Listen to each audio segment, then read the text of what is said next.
I was not expecting Fubara to be recalled. Let me make this clear. I am not against any peaceful resolution to the crisis. No. As a man of faith, my faith teaches me that follow peace with all men, without which no man can see God. And blessed are the peacemakers, for they shall be called the children of God. I don't have a problem with the governor suing for peace with anybody. No, I don't. I don't have a problem with the governor and Wike reconciling. I'm only saying it should not be at the cost of rule of law. It should not be at the cost of the security and welfare of the people of Rivers State. And it should never be at the cost of the governor living on his knees. Give this governor liberty or give him death. I mean it. Because the governor, being the chief executive of the state, needs a minimum amount of confidence to be able to govern his state. Ngige, when Ngige was kidnapped, when they rescued him first, they started preaching to him, for him to realize that he's even still the governor. A chief executive of a state needs a minimum level of confidence to operate. If you make him to live on his knees, he will not achieve anything reasonable. I will not be such chief executive. That's why you should give me liberty or give me death. I don't need to tell you that if I'm a governor like that, if Tinubu declares state of emergency, I don't need to tell you that I will not leave that state house. They should either give me liberty or give me death. If I'm a chief executive officer and you want me to live on my knees, no, I will die one day. It's irresponsible to fear the inevitable. It's either we are doing the right thing or we are not. So this is what I'm saying. Fubara, they are simply outsmarting him. In the first so-called agreement, they outsmarted him. He did it at the cost of rule of law.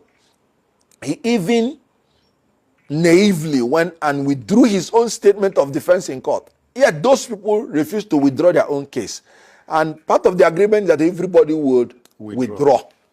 You see? So the guy is just unfortunate.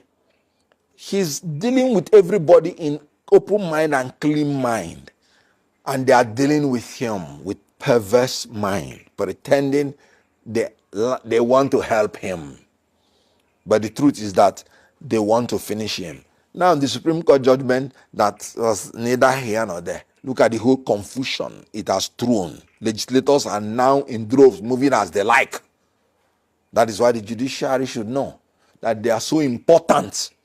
Because in the separation of powers, the function of the judiciary is to cut the excesses of the executive or the legislature so that democracy can have a free flow.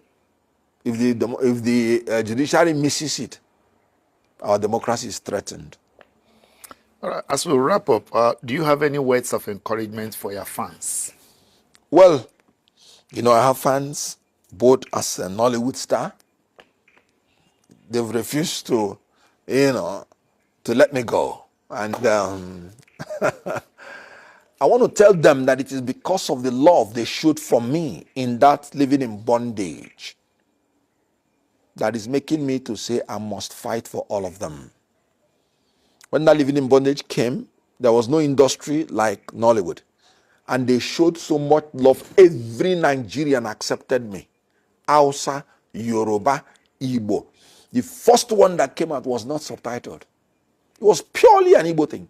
It was the yearning of our brothers from the Yoruba and the Hausa side that made us to take it back to subtitle it.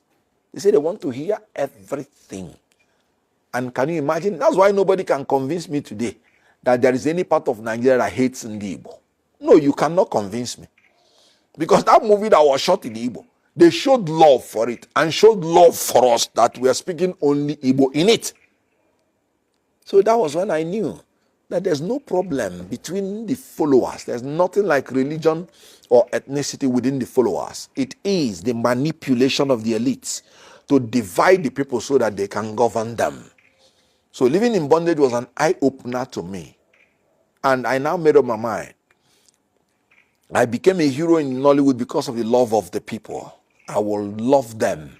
I will serve them. And you know the beauty of my faith? In my faith, he that should be a leader shall not lord it over them.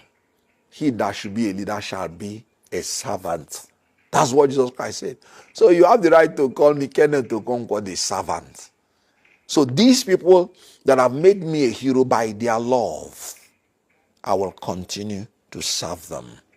Any politician that comes after rule of law, comes after the security or welfare of Nigeria, whoever you are, I'm going to come after you.